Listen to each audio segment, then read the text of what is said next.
Hola familia, Dios les bendiga. Bienvenidos entonces a nuestro estudio del Evangelio de Juan. Recuerde que estamos entonces iniciando el capítulo 8 y ayer, en el día de ayer, vimos la primera parte de esto que estamos estudiando, que es desde el versículo 12 al versículo 30. Recuerde que estamos viendo una declaración que Jesús da también en la fiesta de los tabernáculos, donde dice que Él es la luz del mundo. O sea que este tema, la segunda parte de Jesús, es la luz del mundo. Entonces, antes de iniciar, yo los quiero invitar a que usted me acompañe a hacer una oración, a tener un tiempo de pedirle al Espíritu Santo de Dios para que tome el control de este tiempo. Mi buen Dios, yo te doy muchas gracias por esta noche que tú nos permites reunirnos, Señor, en familia, Señor, como iglesia, Padre, a escudriñar de las Escrituras. Te pedimos a ti, Espíritu de Dios, que seas tú abriendo nuestro entendimiento, permitiéndonos comprender todas las cosas que a veces pueden estar ocultas, pero que solamente tú, Espíritu Santo de Dios, nos las puedes revelar. Permite disponernos y poder aprender, y no solamente aprender, sino aplicar a nuestro diario vivir. Yo te pido entonces que seas tú direccionándonos en este tiempo y quedándote con nosotros en el nombre de Cristo Jesús. Amén y amén. Bueno, entonces ayer justo con este tema de Jesús es la luz del mundo. Vimos la primera parte, ¿cierto? Con respecto a esta declaración que Jesús está haciendo en el versículo 2, donde él dice que él es la luz del mundo. Un momento, por favor. Entonces, allí en este versículo 12, Jesús habló una vez más al pueblo y dijo, yo soy la luz del mundo. Si ustedes me siguen, no tendrán que andar en la oscuridad porque tendrán la luz que lleva a la vida. Imagínense esta versión tan linda. Nueva traducción viviente. La luz que lleva a la vida. Entonces estuvimos hablando el trasfondo que tenían. Recuerde que hemos dicho que el Antiguo Testamento es la sombra del Nuevo Testamento, el cumplimiento en Cristo Jesús, y queríamos observar o explicamos en cómo esta fiesta de los tabernáculos, pero sí, de los tabernáculos no solamente tenía un trasfondo con respecto al agua, cuando Jesús en el capítulo 7 se levantó y dijo, vengan a mí todos los que estén sedientos, sino que también tenía, o sea, no solamente tenía un trasfondo con el agua, sino que también tiene un trasfondo con el fuego. Dijimos ayer en esta fiesta de los tabernáculos que lo que también estaban celebrando era de que que Dios fue guía con nube y como fuego en las noches durante los 40 años. Por eso las antorchas o las luces eran tan importantes. Y decíamos que ellos prendían unas luces e iban y las encendían en un patio que se llamaba el patio de las mujeres. Y allí había entonces una luz y que desde la ciudad se veía este lugar como si desde allí irradiara luz al resto de la ciudad. Entonces Jesús, parado allí mismo, en este lugar, en el patio de las mujeres o el lugar de las ofrendas, que también lo vemos en el versículo 20 de este capítulo 8, que nos lo dice, está hablando de que Él es la luz del mundo. Él está diciendo aquí, aquí en esta fiesta se está celebrando de que durante el trasegar de los 40 años en el desierto, Dios les fue luz. Pues yo quiero decirles que esa luz está con ustedes, porque el yo soy, dijimos, también lo explicamos, es uno de los nombres con los cuales Dios se revela a su pueblo. Dice, yo soy la luz, Él es la luz del mundo. Y terminamos haciendo un énfasis en cómo el apóstol Pablo hacía hincapié con respecto a la luz en lo que llevamos recorrido del Evangelio, que el apóstol Juan repetía muchas veces la característica de que Jesús era esa luz. Y lo recordamos entonces viéndolo desde el capítulo 1, y permítame que me tome el atrevimiento de volver a repetir, pero es para poder hacer como el empalme con el tema del día de hoy. Y decíamos que desde Juan 1, 4 y 5, Jesús dijo, Juan el apóstol nos hablaba de en él estaba la vida y la vida era la luz de los hombres. La luz en las tinieblas resplandece y las tinieblas no prevalecieron contra ella. Aún ahí mismo en el capítulo 1, en el versículo 9 y 10, ¿sí? También decíamos, aquella luz verdadera que alumbra a todo hombre venía a este mundo. En el mundo estaba y el mundo por él fue hecho, pero el mundo no le conoció. Y eso es lo que estamos viendo entonces, que el mundo no le quiere conocer. Y en Juan 3:19 fue otra que estuvimos estudiando y decía, y esta es la condenación, que la luz vino al mundo y los hombres amaron más las tinieblas que la luz porque sus obras eran malas. Entonces, veíamos también, decíamos que había una referencia en cada uno de los nombramientos que Juan hacía con respecto a la luz. Y nos encontramos con una contraparte entonces en esto, y era que siempre que se hablaba de la luz, venía algo que se decía y eran las tinieblas, ¿cierto? Las tinieblas. Que la luz resplandece en medio de las tinieblas, que el hombre amó más las tinieblas que la luz, ¿cierto? Entonces, la luz vino porque el estado natural del hombre, ¿cierto? Es tinieblas. En Juan 8:12, entonces Jesús está diciendo, yo soy la luz del mundo. El que me sigue no andará en tinieblas, sino que tendrá la luz de la vida. Sí, entonces la pregunta con la que terminamos ayer es, ¿entenderían ellos que estaban en tinieblas? ¿Cierto? Esto nos preguntamos, ¿ellos están entendiendo que ellos están en tinieblas? Sí, pues por lo que nos dicen más adelante los evangelios nos damos cuenta que no lo estaban entendiendo y más lo que vamos a ver en el día de hoy y mañana lo vamos a terminar de ver con respecto al rechazo. O también nos tenemos que preguntar si nosotros entendemos que el estar sin Cristo, ¿cierto? Un hombre que se halla sin Cristo anda en tinieblas. Entonces, esta declaración del Señor solo toma relevancia, ¿cierto? Esta declaración del Señor solo toma relevancia en aquellos que conocen que necesitan de una luz, una guía para sus vidas. Y el pueblo de Israel lo necesitaba porque estaban en medio del desierto, en oscuridad completa, sin guía y sin dirección hacia donde ellos tenían que seguir. Así que entonces, en este día de hoy, yo quiero hablar acerca de la declaración, cómo esta declaración que Jesús está haciendo señala la condición del hombre sin Cristo. Dijimos ayer que hoy lo íbamos a ver. Por eso entonces yo los invito a que vayamos a Juan 12:35. Váyase en su Biblia a Juan 12:35, donde allí también nuevamente Juan nos hace otra referencia con respecto a la luz, en la cual hoy me quiero centrar para hablar acerca de esta declaración que nos muestra la condición del hombre sin Cristo. Juan 12:35 dice, entonces Jesús les dijo, aún por un poco está la luz entre vosotros. Andad entre tanto que tenéis luz, para que no os sorprendan las tinieblas, porque el que anda en tinieblas no sabe a dónde va. Entonces mire que se sigue guardando el patrón que Juan viene hablando. Habla luz y trae tinieblas, ¿cierto? Entonces, mi querida familia, el hombre sin la guía de Dios está perdido. No sabe a dónde va o a dónde se dirige. El Señor Jesucristo dice claramente en este versículo que estamos estudiando, aquí en el 12:35, porque el que anda en tinieblas no sabe a dónde va. Así que esta condición, aquel que está caminando, aquel que está perdido y camina y no sabe a dónde va, como lo que está diciendo este versículo, corre un peligro muy grande. El peligro es que no tiene norte, no sabe a dónde va. Porque está en qué? Está en tinieblas, hay ceguera en él, hay un velo en su rostro, ¿sí? Entonces, aquellas personas que no tienen un norte son muy peligrosas, que no saben a dónde va. ¿Por qué? Porque entonces dejamos que la dirección o el norte no lo coloquen las demás personas o los demás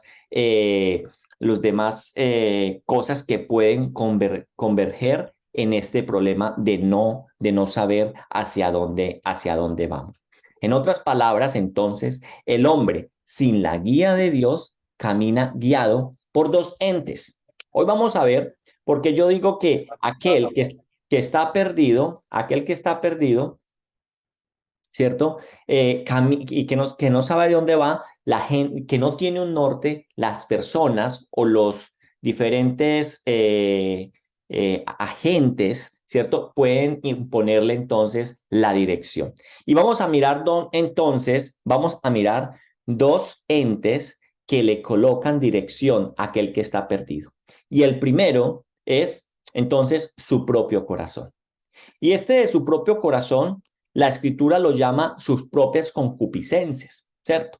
Y ya hemos hablado en otro momento, ¿cierto? Lo peligroso que es para el ser humano dejarse guiar por el corazón. Porque fue una corazonada, porque lo sentí, porque el corazón me lo dictó, porque lo sentí en el corazón. Y tenemos que entender lo que dice la palabra de Dios, que no hay nada más engañoso que el corazón. ¿Quién lo conocerá? Solamente tú, oh Jehová. ¿Cierto? Entonces, muchas veces cuando estamos perdidos y no sabemos a dónde ir, nos dejamos entonces enrutar por el primer ente, que es nuestro propio corazón. Y segundo, sí, que vamos a profundizar más en otro ente, ¿cierto? Que termina guiando al hombre sin Dios es un sistema. ¿Y de qué sistema estoy hablando? Un sistema que la escritura lo describe como un sistema contrario a Dios. Vamos entonces a estudiar qué es este sistema. Así que esas son las dos fuentes de guía para el hombre perdido, el corazón y un sistema contrario a las cosas de Dios. Y ojo con algo, a un hombre perdido, ¿cierto? Un hombre perdido se pierde cada día más y siguiendo ¿qué? Su propia dirección. ¿Basado en qué? En su corazón y en lo que impone el sistema contrario a Dios. Como dicen por ahí, el perdido siempre busca ¿qué? El monte. Es un dicho que hay por ahí, ¿cierto? Entonces, así le pasa a aquella persona que está sin Cristo. Iniciemos viendo cómo entonces la escritura nos va a describir este sistema, el mundo en que usted y yo vivimos. Un mundo, ¿cierto?, que nos define hoy por hoy las metas a lograr. Un mundo que nos define cuál es nuestro objetivo. El mundo hoy es el que nos está dando los parámetros. Un mundo que viene cada día más depravado, un mundo que cada día se desgastan más sus principios. Y eso, porque como estamos sin Cristo, nosotros nos dejamos imponer, ¿cierto?, el paso o la dirección por el sistema de este mundo. Entonces, este mundo es aquel que dirige los pasos de las personas que andan o caminan sin Dios. Vamos a profundizar en este sistema. Cuando hablamos de un sistema, hablamos de un mundo o hablamos de un cosmos, hablamos de un mundo que está en tinieblas. Si usted me acompaña a Efesios 2, del 1 al 3, Efesios 2, del 1 al 3, usted va a encontrar allí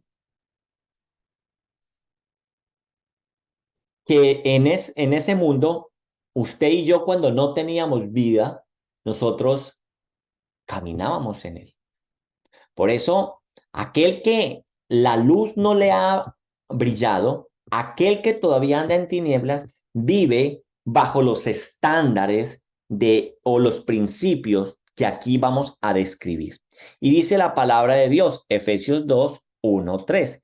Y dice, y Él os dio vida a vosotros, a nosotros nos dio vida, cuando estábamos muertos en vuestros delitos y pecados, en los cuales anduviste en otro tiempo, siguiendo las corrientes de este mundo, conforme al príncipe de la potestad del aire, el espíritu que ahora opera en los hijos de desobediencia, entre los cuales también todos vosotros vivimos en otro tiempo en los deseos de nuestra carne, haciendo la voluntad de la carne y de los pensamientos, y éramos por naturaleza hijos de ira, lo mismo que los demás.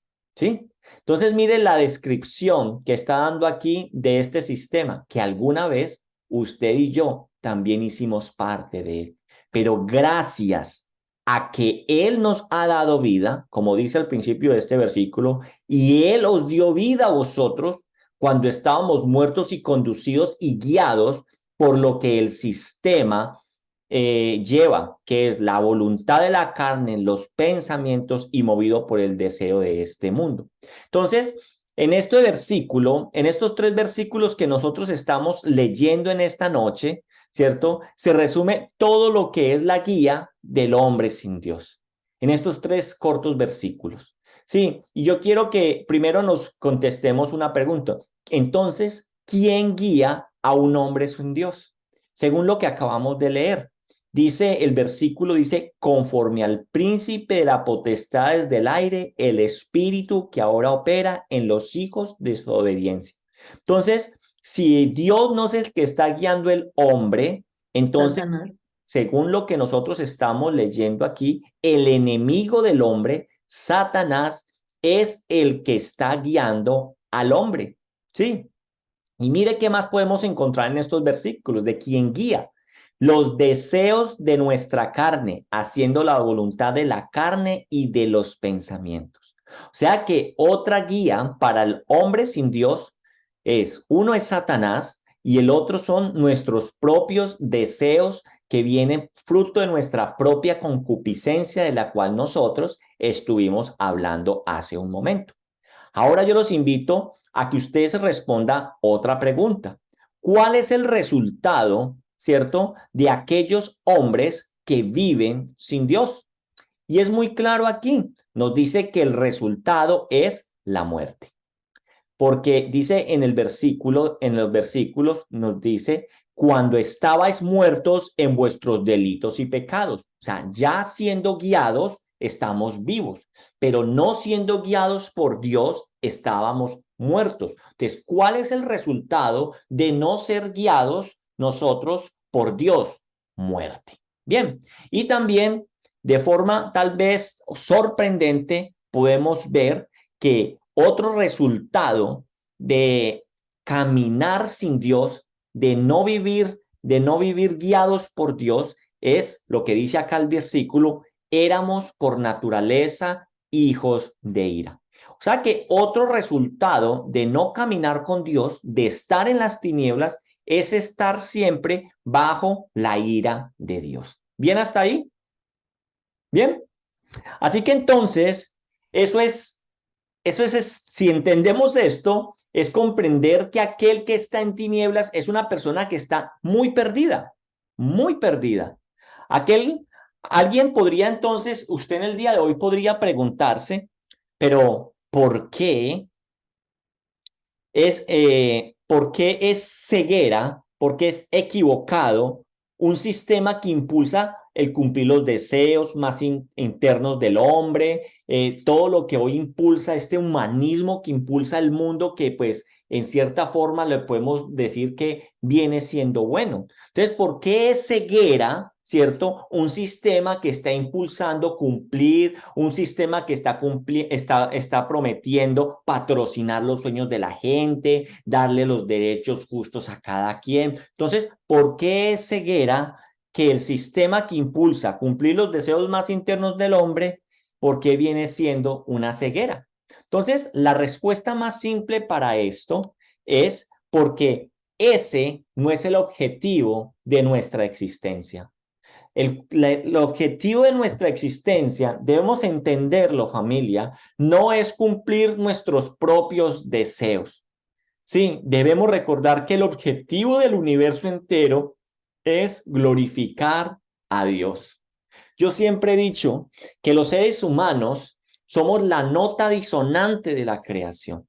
Usted puede ver a veces el mundo en una completa armonía, ¿cierto? En ver los pájaros, la naturaleza, en ver todo el ecosistema, cómo vive para glorificar a Dios. Pero nosotros, por ser rebeldes, por habernos apartado de Dios, nosotros vivimos bajo nuestros propios intereses y nuestro objetivo ya no es de glorificar a Dios.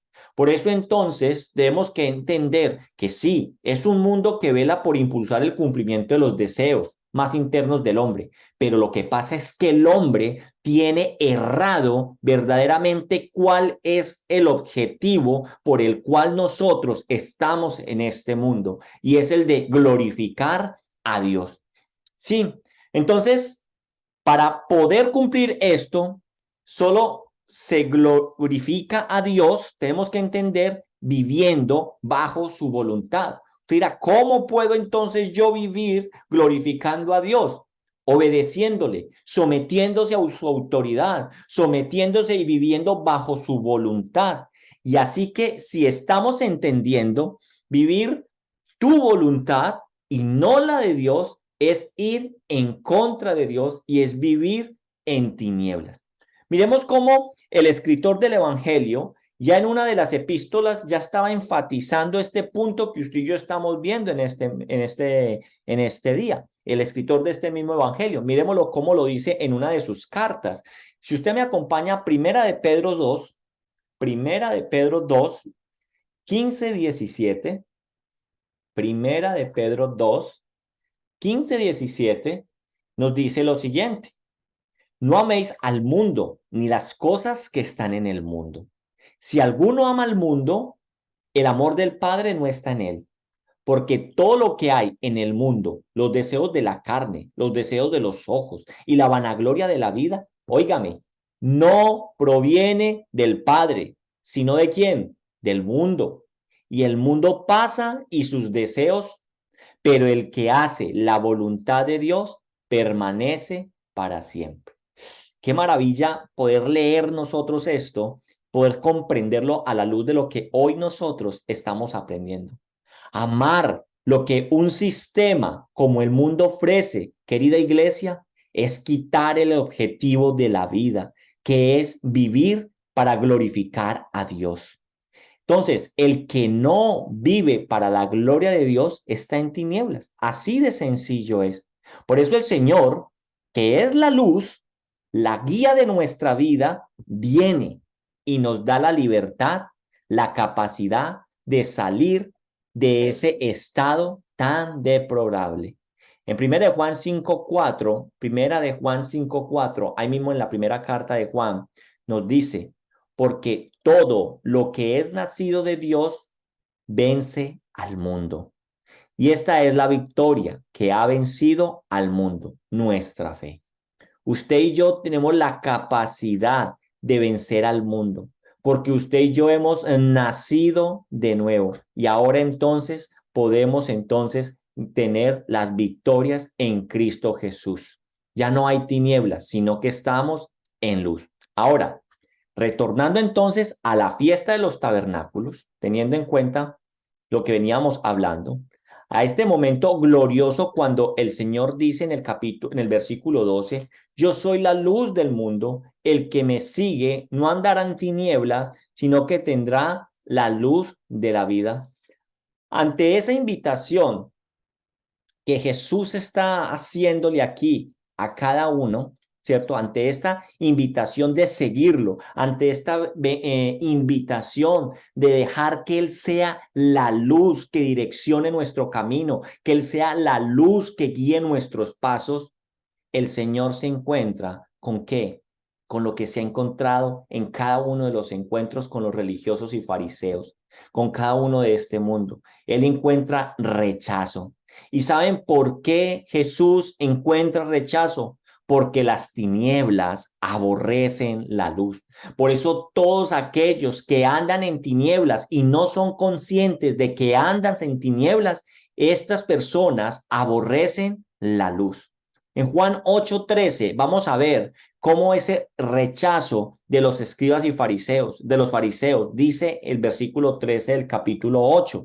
Entonces los fariseos le dijeron: tú das testimonio acerca de ti mismo, tu testimonio no es verdadero. Si recordamos lo que aquí estamos viendo, tenemos que entender o recordar que los judíos tenían por ley que para que se aceptase lo que alguien decía, debía ser avalado mínimo por 2 personas. Y esto lo recordamos nosotros o lo aprendimos nosotros cuando estuvimos viendo, exponiendo el Evangelio del Juan en el capítulo 5, en el versículo 31. Jesús ya ha dado entonces respuesta a esta acusación que aquí los fariseos le están haciendo. Yo los invito a que me acompañen a Juan 5:31 y recordemos, cuando ellos le decían, si yo doy testimonio, él decía, si yo doy testimonio acerca de mí mismo, mi testimonio no es verdadero. O sea, Jesús entendía lo que aquí ellos en el versículo 13 les está diciendo. Dice, los fariseos le dijeron, si tú das testimonio acerca de ti mismo, tu testimonio no es verdadero. Pero Jesús ya ha dicho antes eso, en el versículo 31 en el capítulo 5. Si yo doy testimonio acerca de mí mismo, mi testimonio no es verdadero. Por eso en aquella ocasión, cuando estudiamos el capítulo 5, ¿cierto? Jesús no solamente presenta un testigo, sino que Jesús trae tres testigos en torno a lo que estaba afirmando allí en el capítulo 5. Si usted quiere profundizar más acerca de esta enseñanza, lo puede encontrar en nuestro canal de YouTube en el capítulo 5. Y cuando hablábamos allí con respecto a esta declaración que Jesús trae y presenta tres testigos, recordemos que él trae tres testigos y uno era el testimonio de Juan el Bautista. ¿Acerca de quién? Del que habría de venir, del Cristo. Segundo, él decía que las señales o milagros que él hacía le eran también testigos, porque solamente el que hacía esas señales venía siendo él el Mesías. Y tercero, decía que las escrituras desde el Antiguo Testamento, desde el Génesis, venían hablando acerca del Mesías que había de venir y que él cumplía todas esas características. Mas, sin embargo, ellos los rechazaron. Entonces, Jesús es consciente de lo que ellos le están diciendo aquí en el versículo 13. Jesús ya lo había tocado en el capítulo 5. Jesús sabía que un testimonio de una sola persona no es valedero. Por eso él en aquel momento trajo tres testimonios. Pero aquí, cuando nuevamente Jesús es confrontado, aquí él va a enfatizar no solamente en un testigo. Mira lo que Jesús va a responder a partir del versículo 14. Aquí Jesús va a enfatizar, no va a hablar de estos tres testigos, va a hablar algo mayor, algo más interesante, y es que Jesús va a enfatizar en la fuente de todos esos tres testigos. ¿Quién es quién? El Padre. Por eso entonces yo lo acompaño que me ayude a leer los versículos 14 al 20, donde dice, respondiendo Jesús y les dijo, aunque yo doy testimonio acerca de mí mismo, mi testimonio es verdadero, porque sé de dónde he venido y a dónde voy, pero vosotros no sabéis de dónde vengo ni a dónde voy. Vosotros juzgáis según la carne, yo no juzgo a nadie. Si yo juzgo, mi juicio es verdadero, porque no soy yo solo, sino yo y el que me envió, el Padre.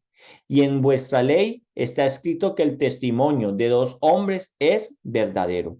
Yo soy el que doy testimonio de mí mismo, y el Padre que me envió da testimonio de mí.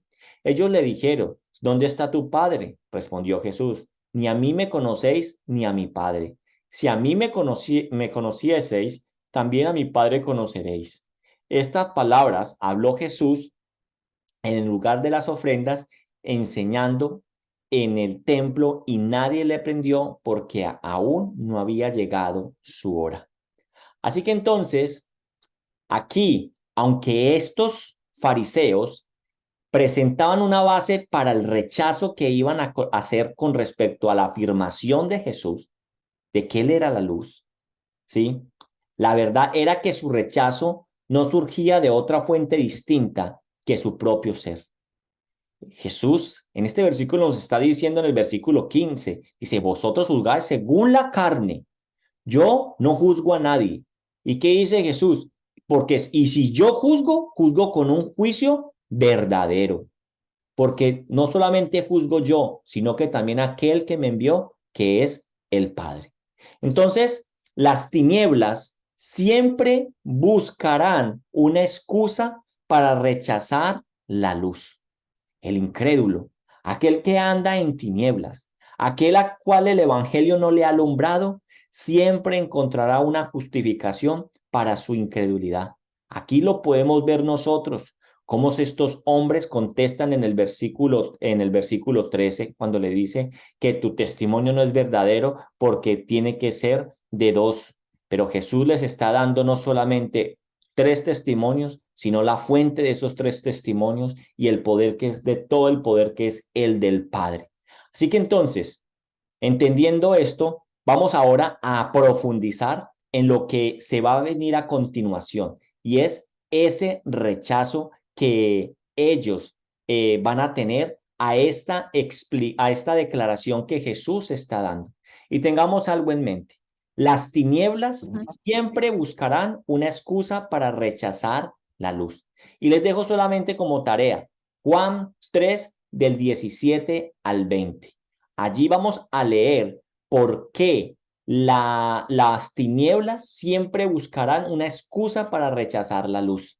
Y esto entonces es lo que yo quiero que en el día de mañana ustedes me acompañen a que estudiemos. Vamos a hablar del rechazo, vamos a hablar también entonces acerca de seguir a Cristo como luz, qué significa. Y luego vamos a finalizar con un último punto que vamos a enfatizar: en las tinieblas no se halla Cristo, sino la perdición, con base a lo que estamos entonces nosotros estudiando. Amén, hasta ahí.